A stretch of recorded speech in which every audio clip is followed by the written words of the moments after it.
Welcome, everyone. Welcome, all the folks online, in whatever part of the world you're in, all the folks who are here in person. So lovely to practice together, to really be here supporting one another on this path, this beautiful path of wisdom and compassion. So this is the usual Sunday Sounds of Dhamma program. Hola, Claudia, bienvenida.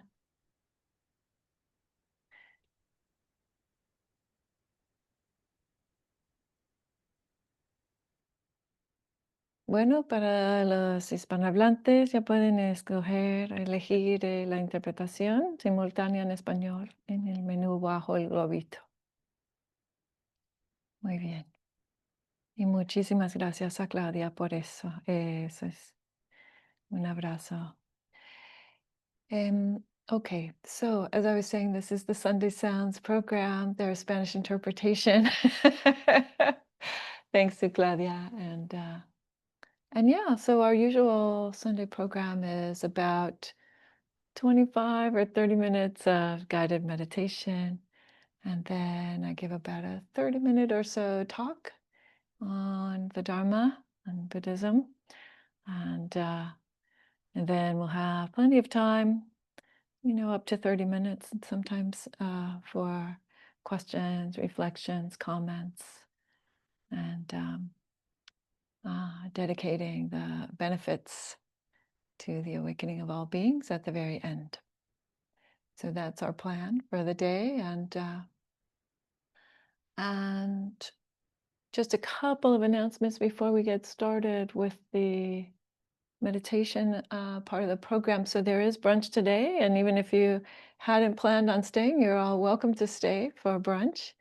And those folks who are local and those folks who are far away, we will remember you, send some merit your way also at brunch time. And yes, so there is a class on Tuesday nights in September by Stephen. There's also going to be a beautiful retreat, a very new topic that is related to the studies that I did in London last year and the year before. In November, there will be a retreat in Massachusetts at Barry Center for Buddhist Studies on Buddhist art and how it depicts the emotions, the feelings that we have on the path. Moments like peace or suffering or joy. How do we see that in Buddhist art? And how does that help us, or does it help us? So that's the November retreat. It's open for registration right now. And they also have a scholarship program for folks who need some extra support in that way. And what else? Yeah, all kinds of things happening. The autumn gathering is an all Sangha gathering. Every year we do this very, very joyful event. And this year it's going to be on October 11th. So please save the date for that. We'll send out an email. So if you're not on the newsletter list, please also share your email with us or go on the website.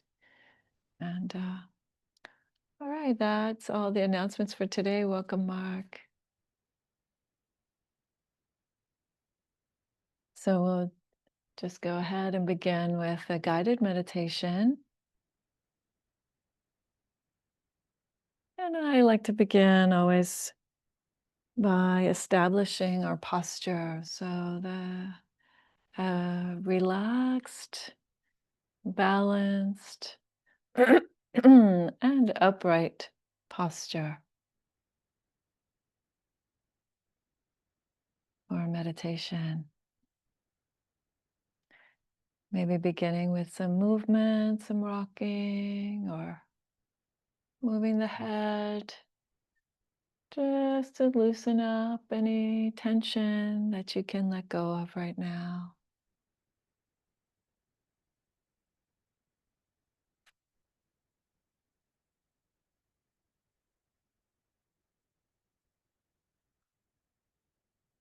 And just letting the bones of the spine come into alignment as best you can without forcing it.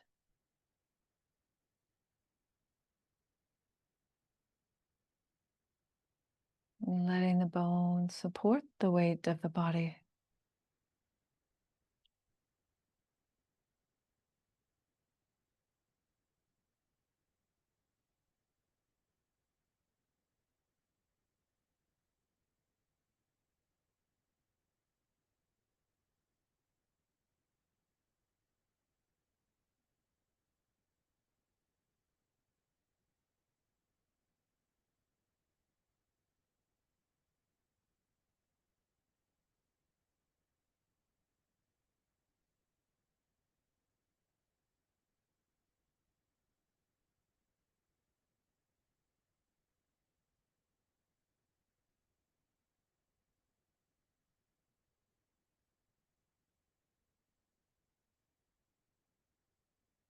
And relaxing the belly.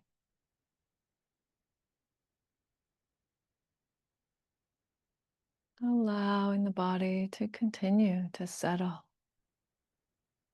right here and right now.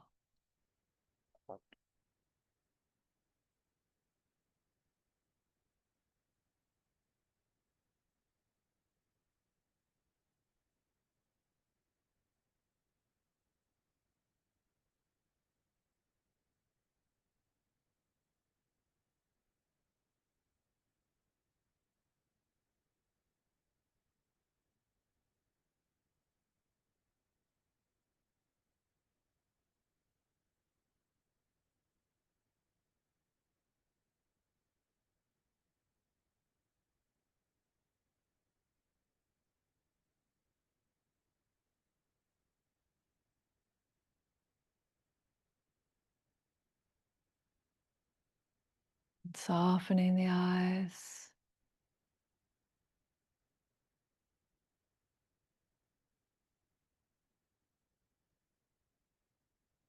And relaxing the mouth.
And perhaps by now, the sensations of the breath breathing the body have started to come forward. And you can rest your attention on the sensations of the breath.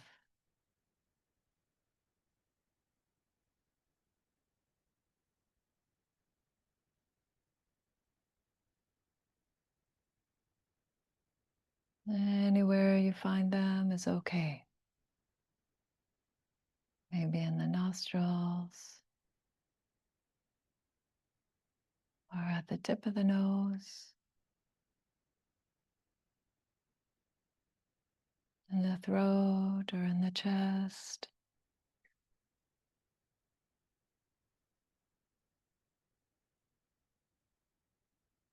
In the diaphragm.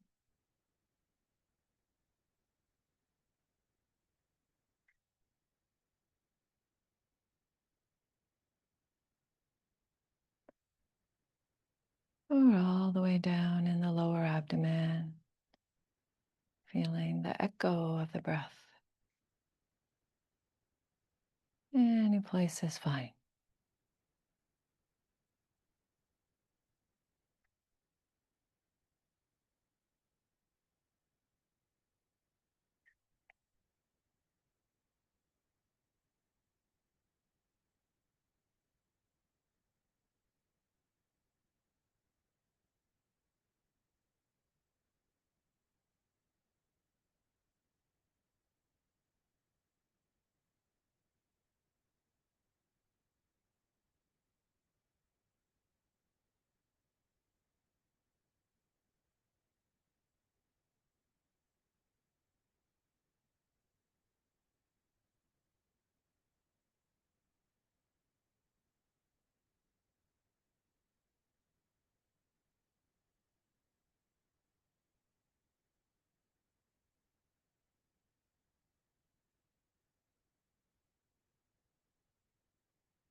if you find that you feel tension around the breath, or you find yourself trying to control the pace of the breath,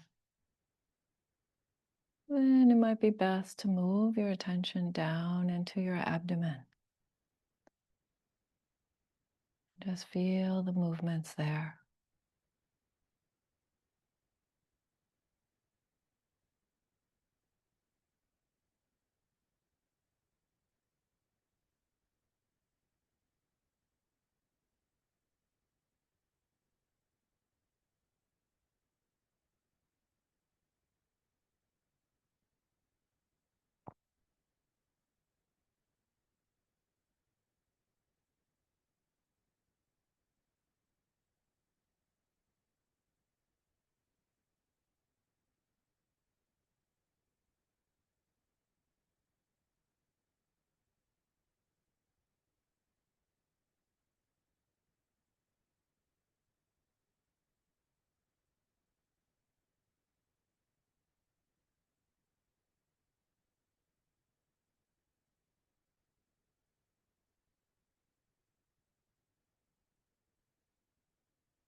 Staying curious about the sensations of the breath, breathing the body,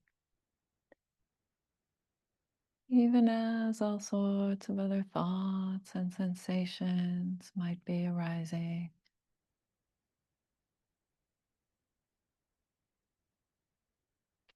Just returning the attention to the breath again and again.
And after some time of observing the breath,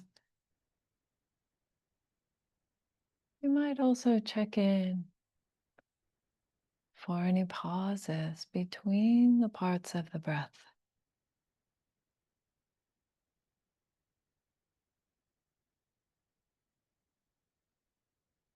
There's no need to change them in any way.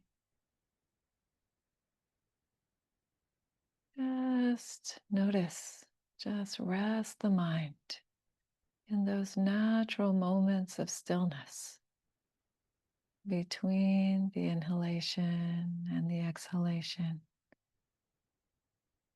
between the exhalation and the inhalation.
And perhaps after some time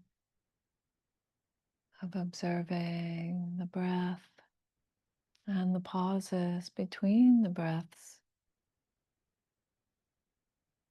you can also observe the start of each part of the breath.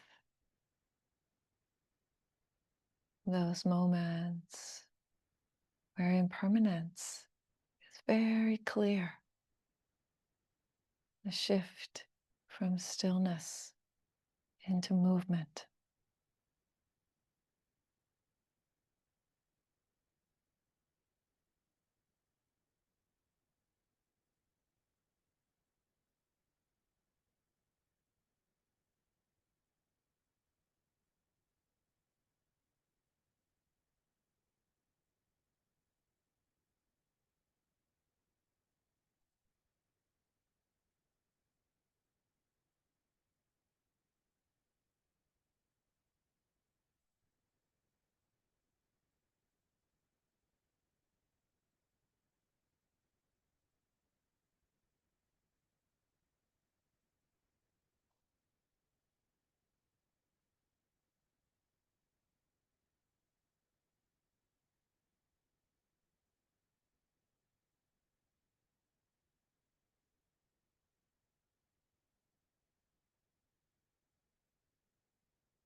Noticing the pause,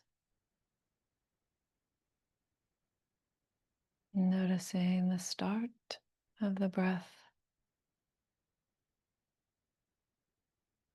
observing the whole length of the breath, no matter how short or long, until you arrive at the next pause.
Beautiful. So that brings us to the next part of the program.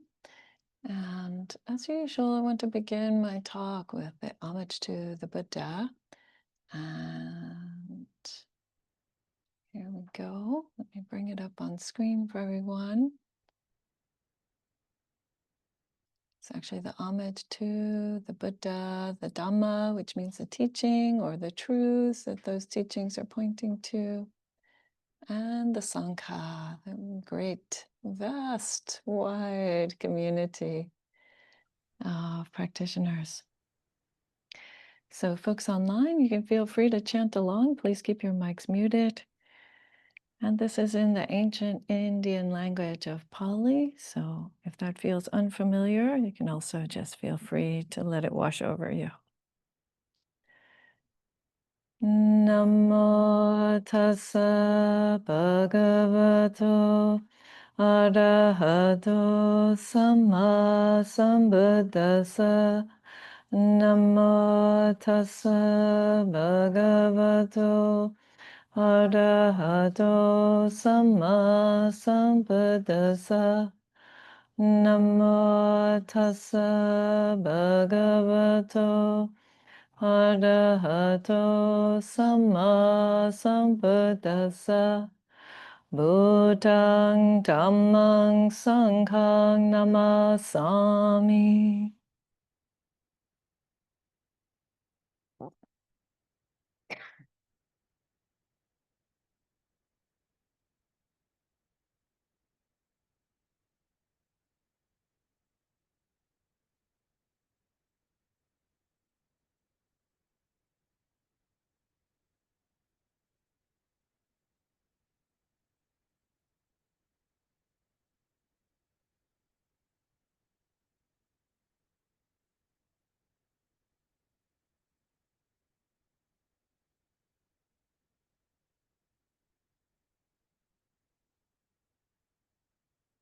I want to tell you a story about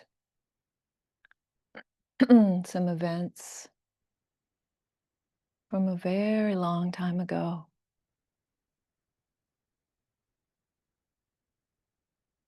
More than 1,000 years ago. In a place far away from all of us, from most of us here, online and in this room, in China. And the reason to tell these kinds of old stories is only if they relate to our lives today. So please check in for that as you're listening.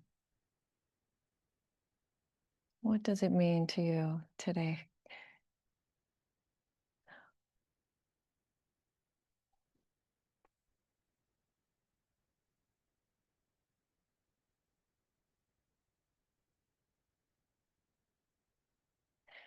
So way back when, in a monastery in China, a Buddhist monastery, there was the so-called fifth ancestor of Zen. Hongren was his name. And he was the abbot at the monastery. And he decided that it's time for him to retire, for him to step down from being the abbot, time for somebody else to take over. So he called a poetry contest. Now think about that. This is a large monastery with hundreds of monks. And the succession of who was going to be the leader wasn't based on who had been practicing the longest, or who had the nicest robes, or who came from a certain part of the country, or who had studied the most. Right? There is something ineffable. There is some expression that he was looking for. And so he basically said, we're going to have a poetry slam. And the winner of the poetry slam gets to be the next abbot of this monastery. And this wasn't unusual. I mean, this is really how it was done, you know, quite often. So he calls this poetry slam, and I don't. That's actually not the main part of the story that I want to tell you. But long story short, what happens is that um, someone who worked in the kitchen wrote a poem on the wall in the middle of the night in secret. He actually had somebody help him write it on the wall because he was illiterate. And he had somebody help him write his poem up on the wall in the middle of the night. And the abbot saw it and he said, "Ah, yes."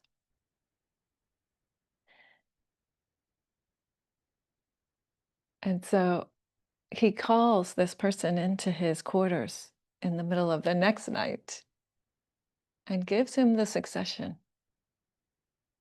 Not the senior monk that everybody thought was going to win it, who had already also written a poem up on the wall. But no, but this person's name was Huineng, this person from the kitchen. His name was Huineng. And he had written something that really captured something of the truths of our lives in this poem. But the abbot knew, Hongren, the abbot, knew that people would be upset that he had chosen this guy from the kitchen to be the next successor. So he said, you should go for a walk. You should go for a walk for a while, like maybe 2 or 3 years.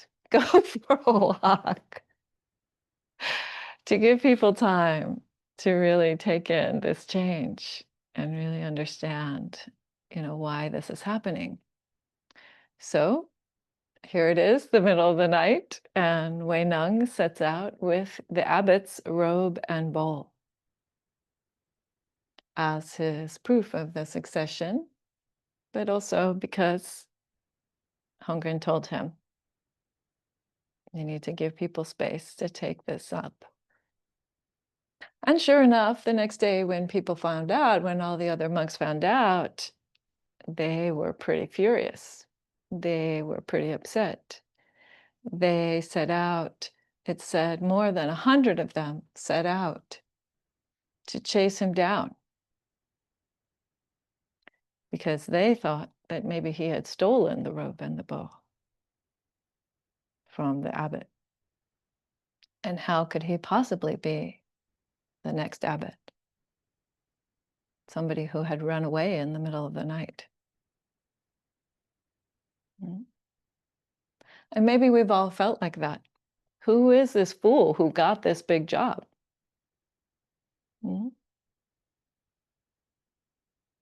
Or why is it that that person has been granted a responsibility or a role that I wanted, or that I think they haven't earned?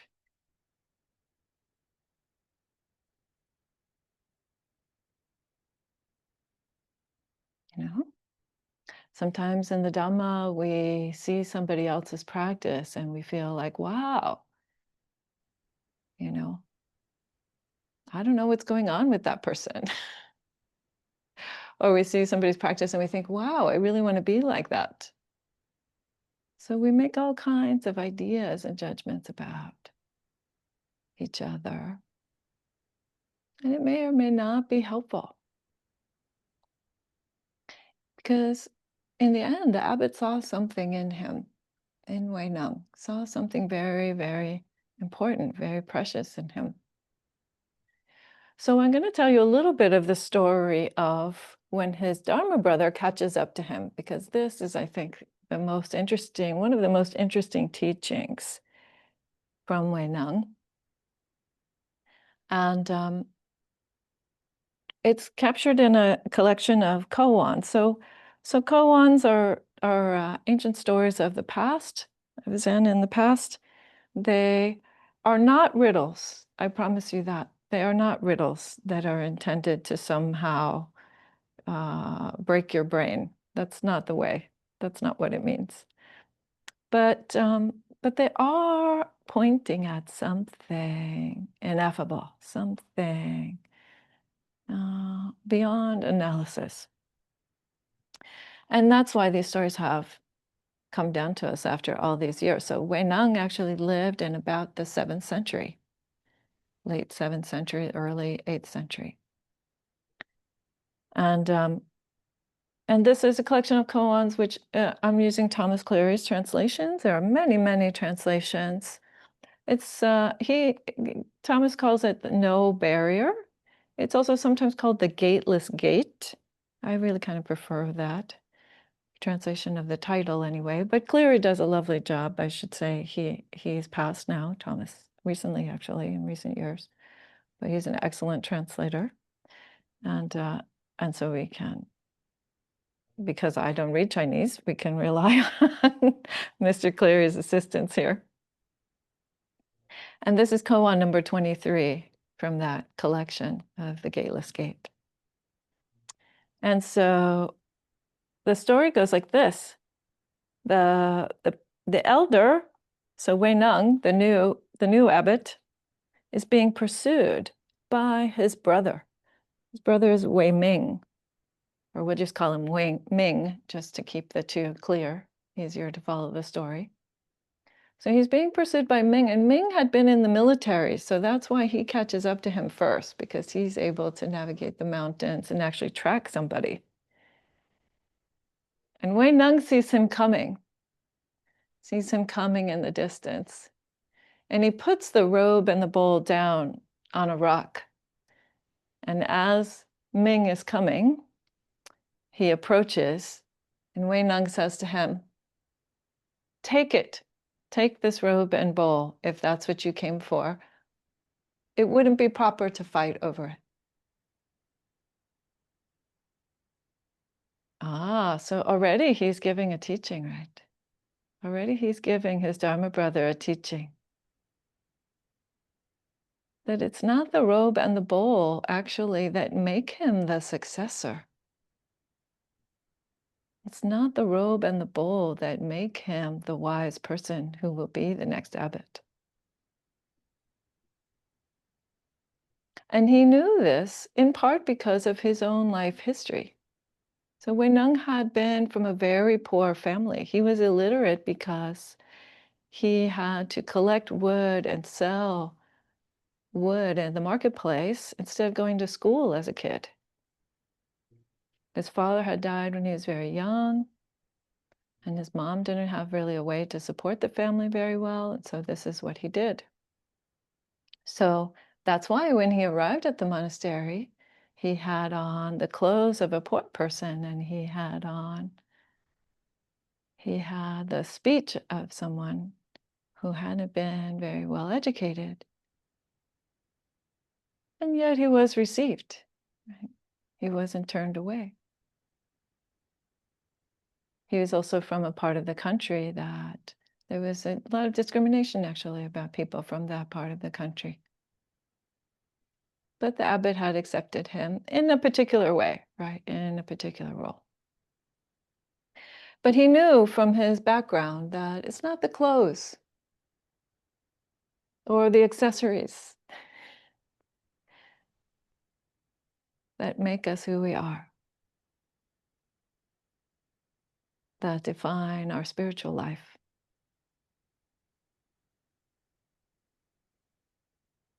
It's not even the fancy vocabulary.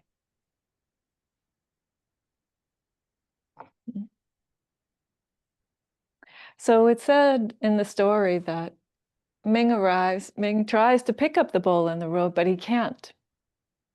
It says they're heavy like a mountain. He can't pick them up. Now, we don't know if this is metaphorical or if this is actually what he experienced. We don't know exactly. But suffice to say that he couldn't. He couldn't just take them. And then there's a dramatic shift. And the pursuer has a change of heart. There's a dramatic shift in the story right here. And I'll read this part because it's translated various ways by different translators, but Cleary does a good job of making the kind of drama of this moment apparent for us. Oh, now I moved my, here we go. He says, Ming tried to pick it up, but it was immovable as a mountain. And then this line, vacillating, so doubting, in fear, Ming said, I have come for the teaching, not the robe. Please instruct me. So this is crucial, right? This is a very pivotal moment.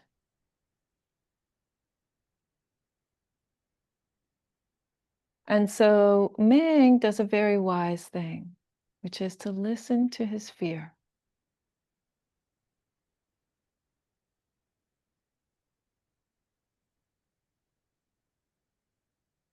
He stops and receives that as some kind of information. Like maybe I need to approach this a little differently. Right? Which is a big step for him as somebody who, as we said, had a military background, is obviously very upset about this transition. He's, tracked down this person in the mountains.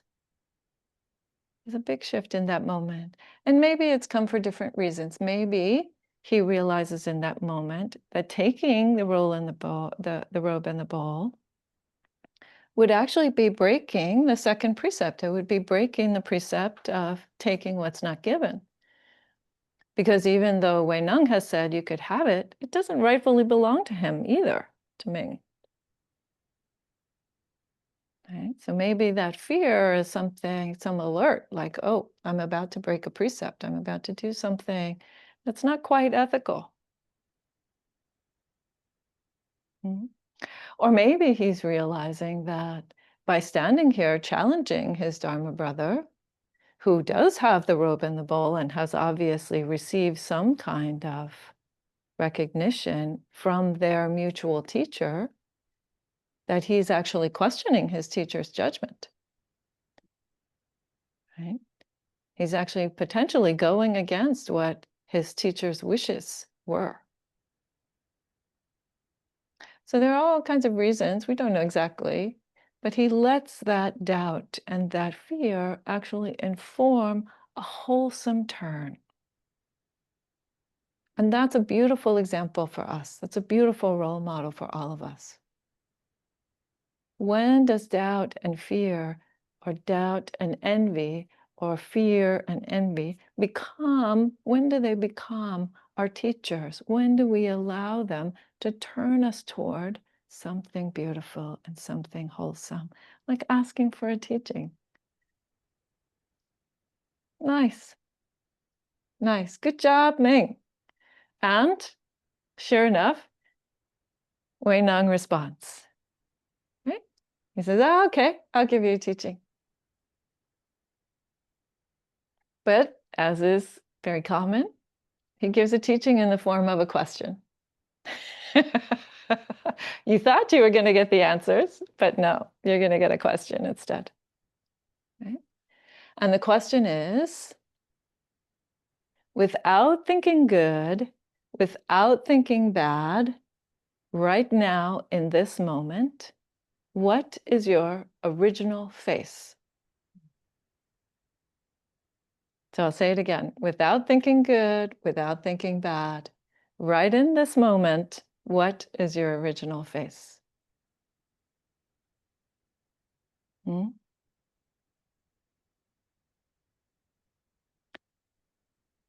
So one of the commentaries on this koan says, oh my gosh, he's like spoon feeding you.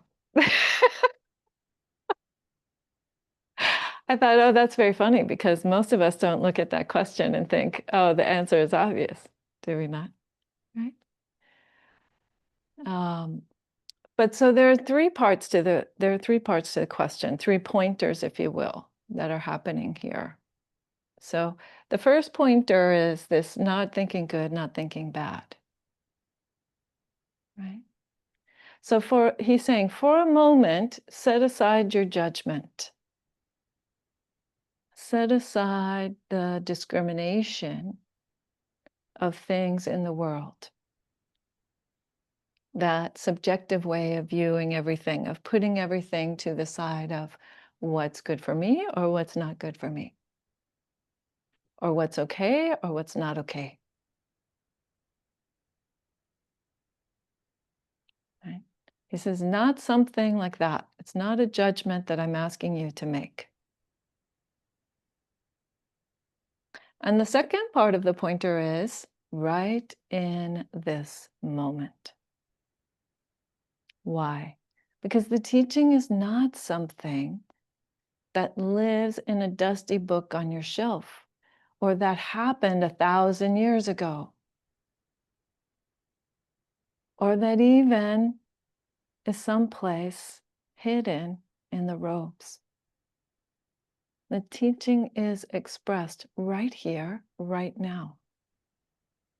Every right here and right now is the teaching.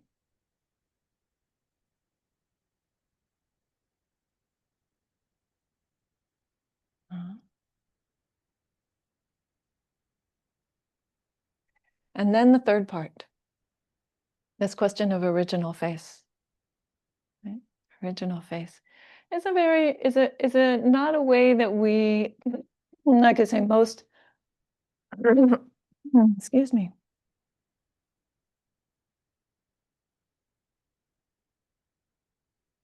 It's not a way that most Westerners tend to speak, talking about our original face. Pardon me. And but it is a very key pointer in the question. So sometimes, to paraphrase it another way that might be helpful, sometimes it's also called your face before your parents were born. What is your face before your parents were born? And then when you hear it that way, you might think, oh, is he talking about rebirth? Is he talking about, previous lives? Is he talking literally about one's face, like, in the womb? What is he talking about exactly? I would say, no, it's not any of those things. It's not any of those things, actually. What it's asking you is, what is this thing that you identify as you? What is this thing without any of your life story? Without the story of your parents, without the story of where you were born, without the story of what you wear or where you came from or where you belong or don't belong. What is it that's timeless about this thing?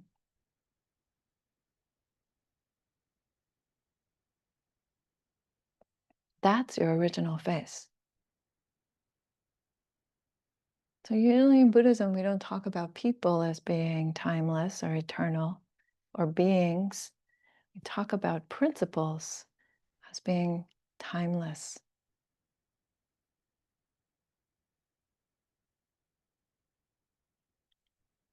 And you might say, well, what about the specifics? What about where I come from? What about my name? What about my experience, my memories, my family, my part of the world? And I would say all of that is, you could say, mere expression happening within timelessness, within those vast principles. Though these things are particular waves on the ocean of what's timeless. That's this life. So don't get too attached to it, right? It's a wave with a very particular beginning and middle and end.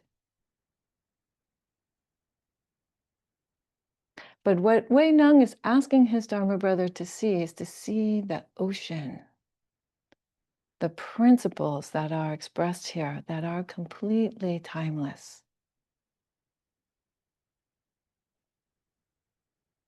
And then the funny thing happens. So now his Dharma brother, Meng, says, and again, I'm just going to read this particular quote because it's very funny what happens at this point.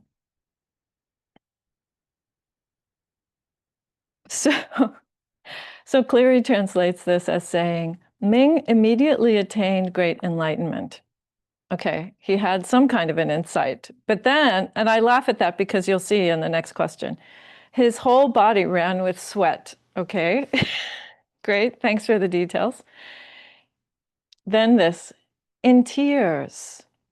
So there are only a few points where we hear this in the Dhamma, people who are crying because of insight. But it does happen. In tears, he bowed and he asked, is there any meaning beyond the esoteric meaning of the words, the esoteric words you have just spoken? So what does esoteric mean? This word esoteric means hidden or secret, some kind of a secret meaning. So Ming asks his Dharma brother, is there any extra secret meaning behind that, what you just said to me, that teaching that you just said to me? And I would say, ha, are you kidding? You're still looking for the decoder ring. You're still looking for the special, invisible cape of invisibility. You're still looking for some kind of special secret designation. When what he told you, the pointer he gave you was, this thing is it. That timeless perfection that you're looking for. He's not going to give it to you. There's nothing special or secret for him to give to you. So, of course, that is how Huineng responds. He says, immediately correcting his Dhamma brother, what I have said to you is not esoteric. What I have just told you is not secret. And then he gives him one more pointer. Very important. This is if you turn your attention around to your own state, the secret is in you. Do you see? He tells him again, he gives him another pointer. Turn it back. Study this thing. Study yourself. Study your lived experience. Study what this mind and body are demonstrating. And that will reveal the secrets of everything to you.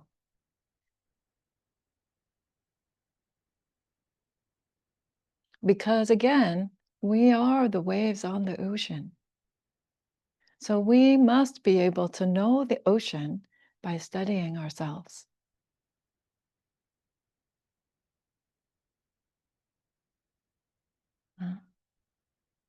So don't think that there's some secret that's being held back from you.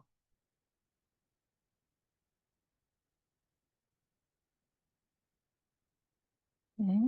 There may be all sorts of rituals or teachings or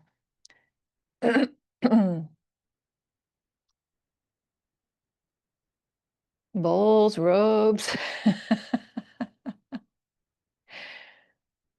When I received Dharma transmission, you get a stick and a whisk and you get all kinds of various, indicators.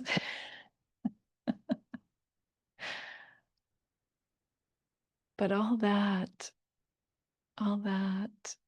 is mere expression. All that is mere human expression.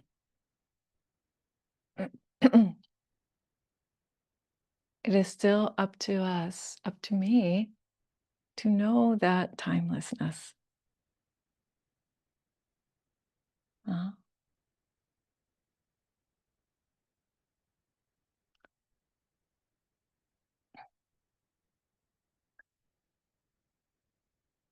So in the end, Ming says to Huineng, I'm like someone who has drunk water and knows for myself whether it is hot or cold. So he expresses some knowing, some experience. Okay, now I get it.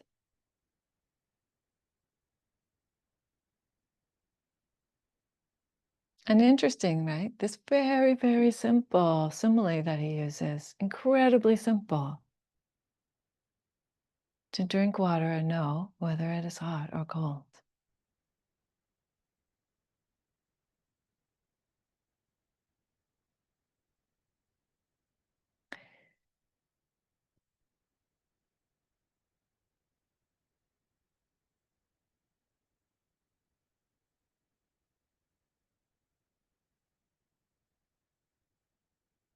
So please remember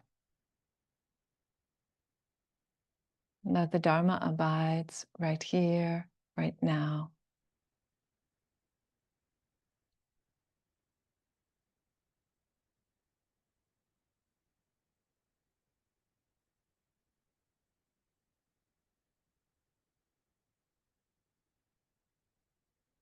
That timelessness is your human legacy.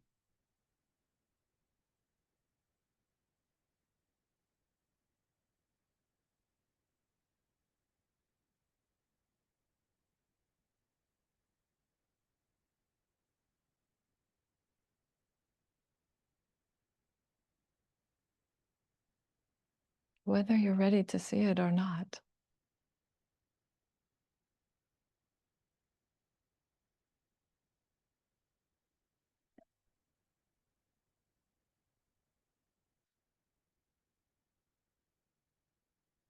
All right, dear friends, that was the talk for today.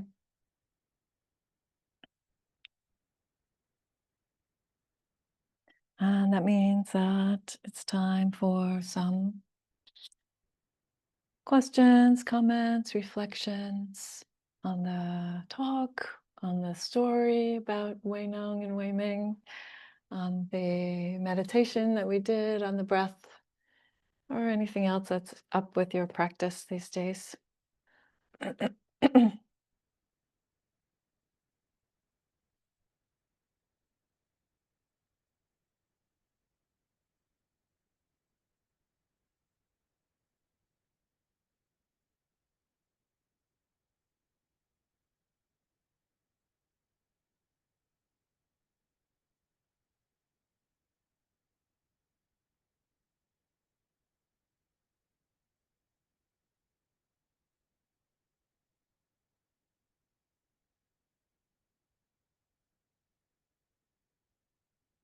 Yes, Brad.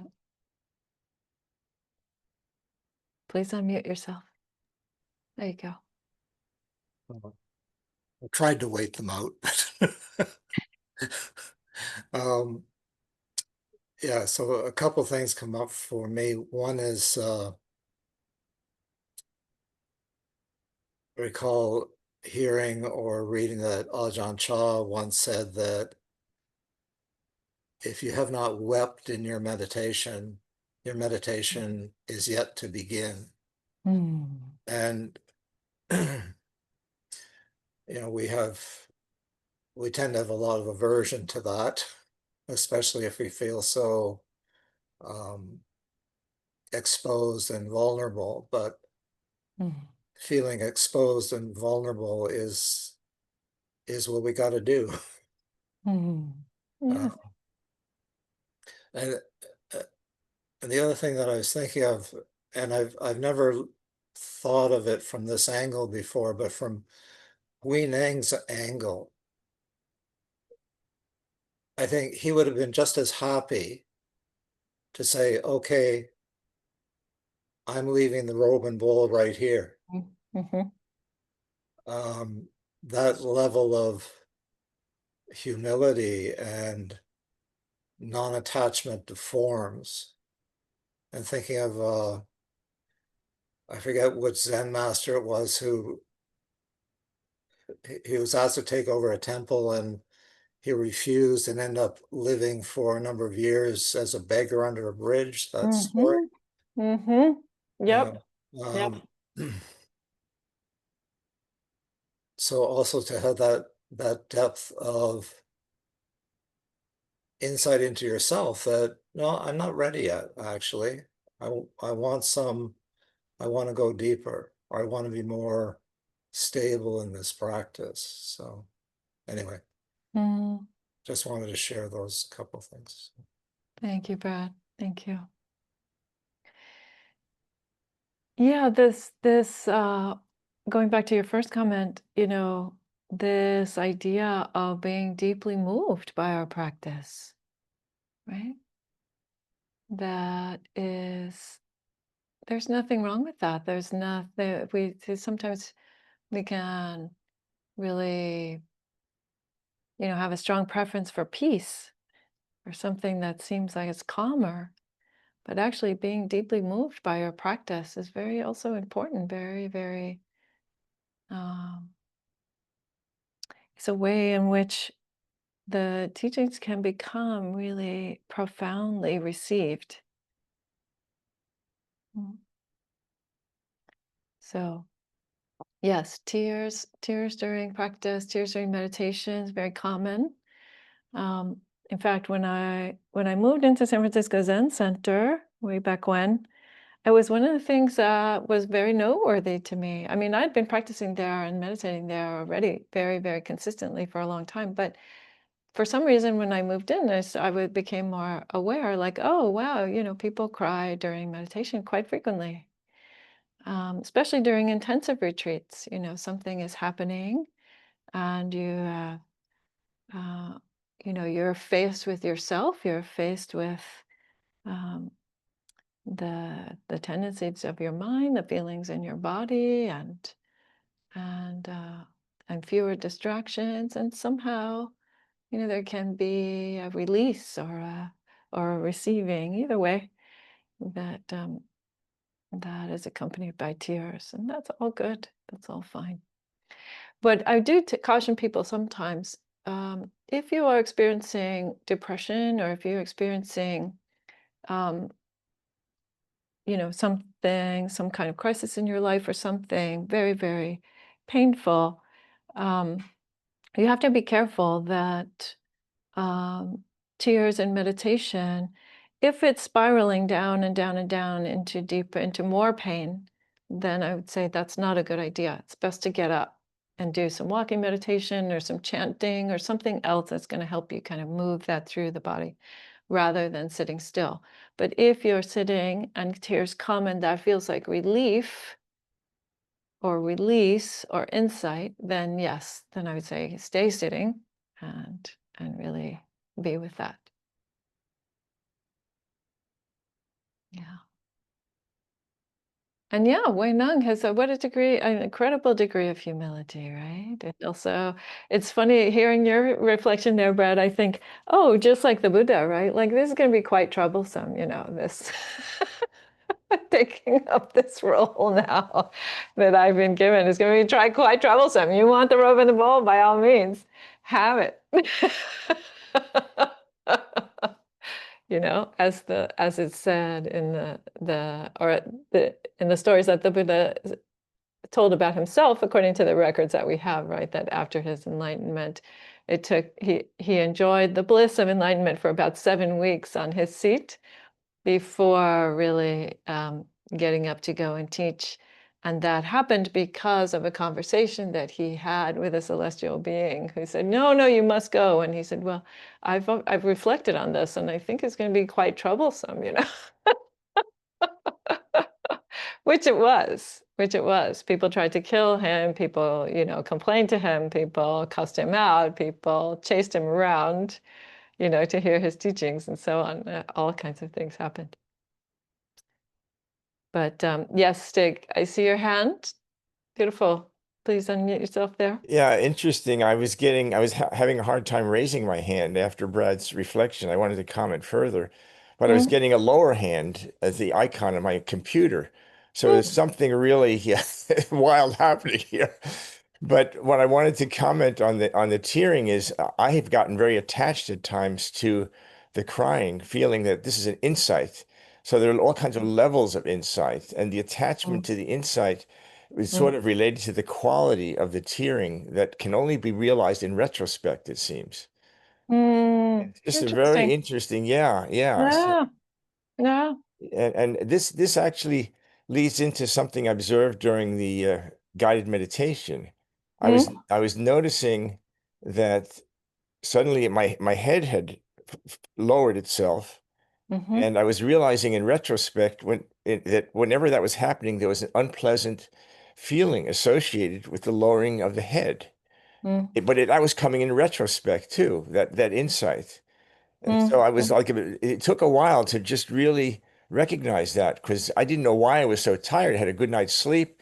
I ate mm, a reasonably large breakfast, but it was totally unexplainable what was going on until I realized that I was just the aversion to the unpleasantness was bringing in the tired, don't want to deal with this situation. So I don't know. It was a little convoluted the way I described that, but it was related to the other sharing. But yes, Okay. yeah, Thank you. yeah. Yeah, beautiful. I'm Thank try you. to lower my hand now again. Oh, wow. Okay, Carolyn, please. Yes, I have a this may be it may be too big a can of worms, but hopefully not. But my question is about how this kind of investigation of you, like what are you looking in, relates to the kind of investigation we do with the five aggregates. Because when when I read this sort of, or I hear this beautiful Zen teaching, it feels different in some way, like the five aggregates feels like I'm pulling things apart and seeing, oh, maybe how the false self gets constructed, and then this is like, what is the true self? So instead of the pulling apart, it's like, what's really here? I don't know. That's just one way I'm saying it, but it just feels very different. And I'm curious what you have to say about that difference. Yep. Yeah, I appreciate the question, Carolyn. And I didn't use that phrase true self because my master used to use that phrase a lot. Harada Roshi used to use that phrase a lot. But I think that actually is very confusing for a lot of people, what we mean when we say true self, because that makes it sound, like there is some separate thing that can be discovered, like a soul or whatever. And that's not actually what's being pointed at there. So here's what I would say. I think that the pointer, the original face pointer, right? This thing of what are you without your story is exactly the same as saying, look at this body, look at this mind, right? That we do in the aggregates, right? So the five aggregates, just for folks who might not know, is the form, which means the body, and then feeling tones, sort of this kind of baseline perception of whether experience is okay or not okay or kind of neutral. And then perceptions. So perceptions are the way we label our experience, the way we notice that, that's a mirror and that's a book and that's a cat. And then sankharas. Sankharas are our responses, our reactions, choices, things like that, that are responses and reactions to those perceptions and those feeling tones. And then consciousness. So consciousness as the bare awareness that is helping all that to be known. So the practice of the five aggregates is to look at the specificity, right? What's happening in this moment of this body, with this color of skin, with this particular medical history, with this particular, right, state of anxiety, or whatever it is that's going on. And this mind, the way that this mind makes these associations or these perceptions, and see within that the principles at work, right? So what principles are we talking about? This is the timeless part. So as I have said to you all many, many, many times, knowing the difference between things you can change and things you can't change is crucial, right? So you can change the content, the specifics of your life. You can change the color of your hair, actually. If that's what you want to do, have at it, right? Or you can change the stories that you tell yourself in your mind. You can change the content.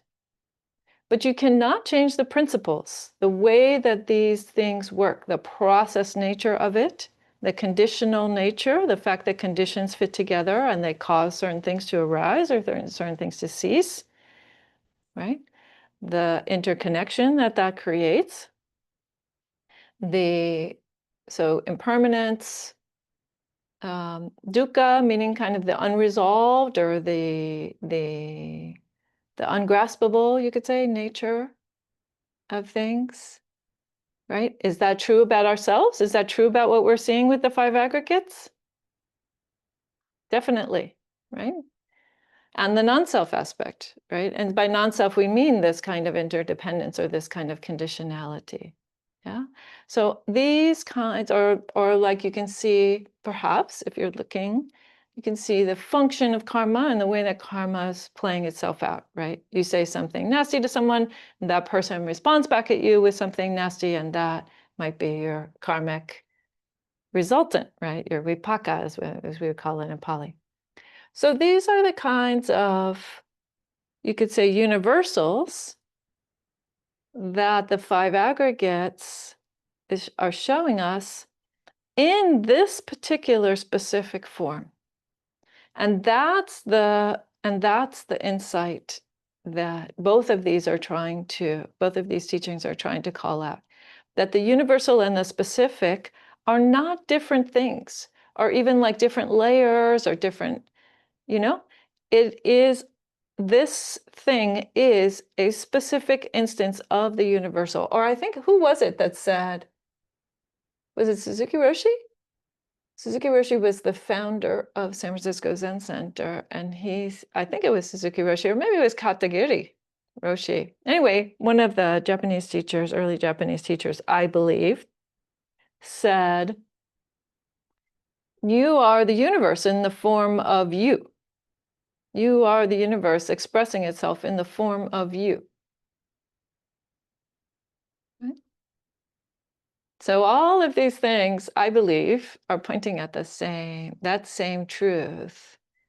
And sometimes it's easier to see one side or the other. Sometimes it's very easy to see the specific and not understand, right? Not really see what the thread is, the principle that's being expressed, or what the thread is in how the specific is doing that, or why the specific is doing that. But sometimes the other way, right? Sometimes it's very easy to go around thinking about or talking about impermanence, for example, and change. I see this a lot, that people will suddenly get on the impermanence channel and they're talking about that all the time. But then what they want to do is obliterate the specific, right? Like, oh, don't worry that you have a broken heart because, all of life is dukkha. Well, that's not a compassionate thing to say, right? That's not really understanding very well the specific and the impermanent and the universal at the same time.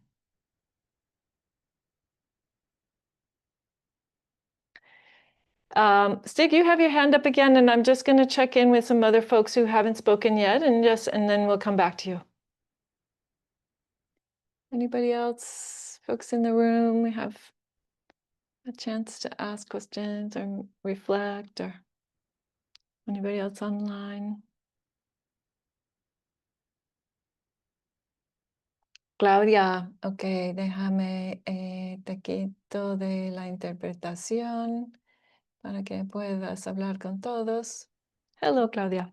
Hello. So I was wondering, the last days I was wondering a lot between these no self and self, and the specificity and the universal. And when you're told that you're not this body, you're not these perceptions, you're not this consciousness, and then you have to deal with the specifics. I wonder why would like, I know it gives you a sense of kind of like, where do you want to go? But sometimes I feel, it can really, in my case, sometimes I feel, yes, but I have to deal with all this, like, yes, but I have to deal with this and this and this and this, and yes, I kind of understand that it's maybe so that you don't feel so over identify with what you're living, like, this is me, my suffering and my no. But that it helps with that, but I still don't know, like, the line, like, I still can see the line. I wonder what you have to say about this. Okay. I'll So, translate in Spanish. okay, I will put you back and I'll give you a moment to translate your question for everybody. Okay.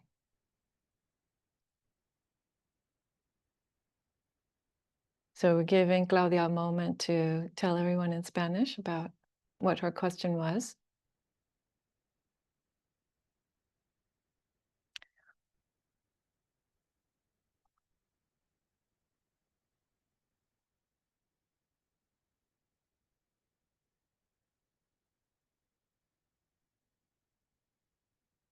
Yeah, so Claudia, I appreciate what you're saying, because I think that, yes, that sometimes this language that is used of negation, right? You are not this, and you are not that, and you are not the other, is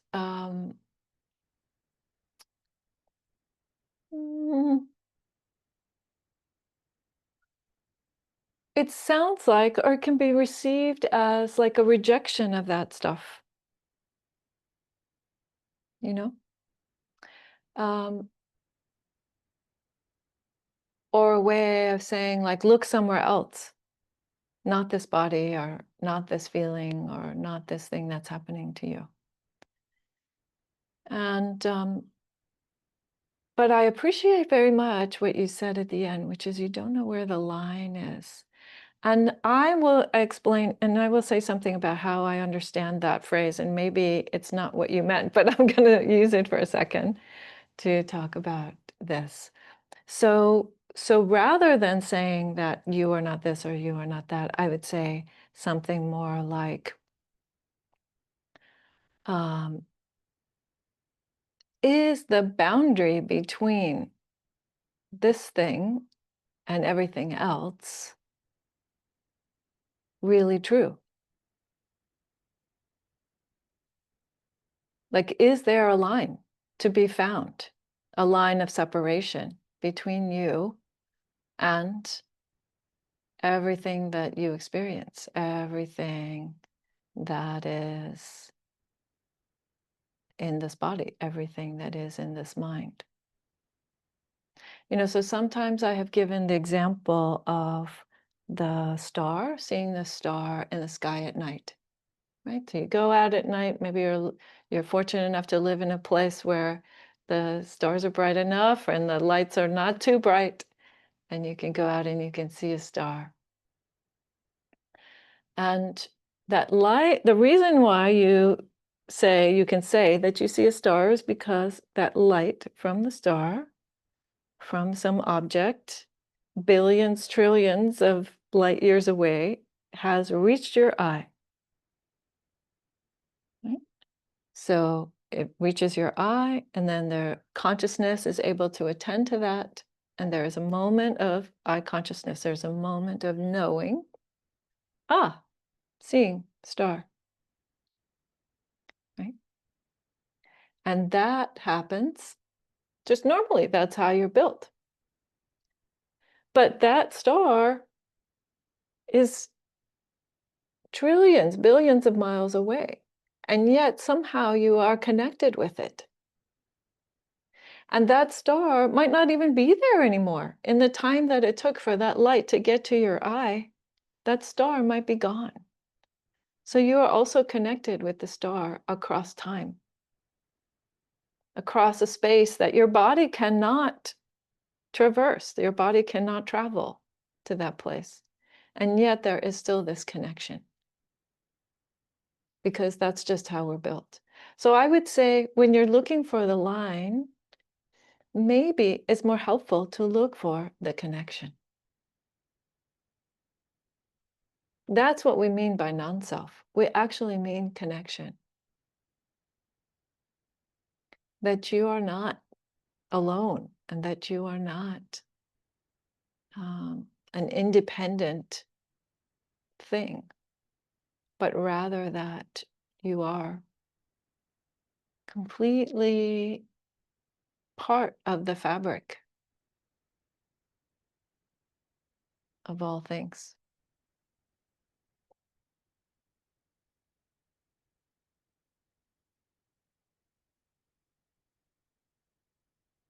So do you have a follow-up, Claudia, and I take you off interpretation again? Or do you want to stay with that for a bit? You're going to stay with that for a bit. Okay. I'm learning to read lips now. Just kidding.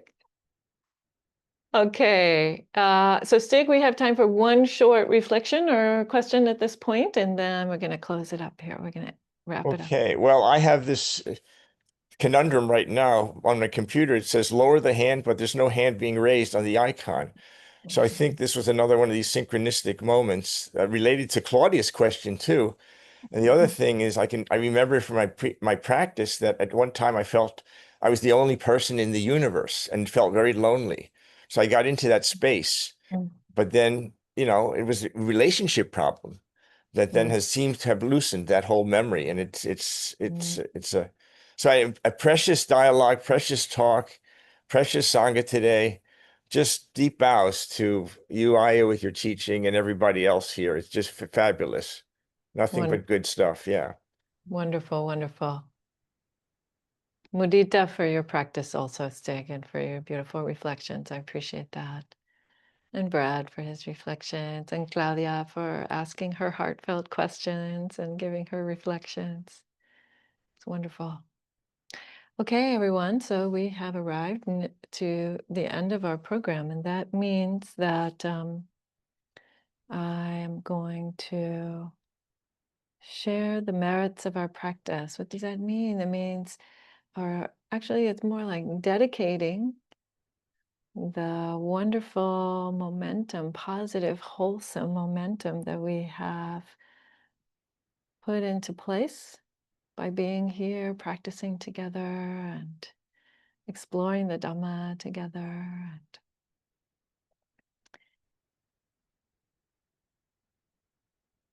all of that beautiful, beneficial, wholesome activity. It generates some beautiful, wholesome results. And may that wonderful unfolding of Kamma be of benefit to ourselves and to all beings, that all beings might find wisdom and compassion as themselves, that all beings might come to know the truths of their lives as this moment. And that we all might walk together on this beautiful path of awakening by the power of the Dhamma, the Buddhas, and the Sangha, and each one of our efforts. May all beings be liberated. May all beings be completely free.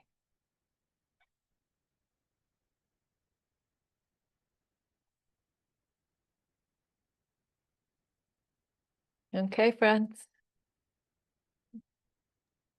Muchas gracias. Gracias, Clau. Gracias a ti, Amparo. Thank you. Gusto verte. Thank you, Julia. Good to see you.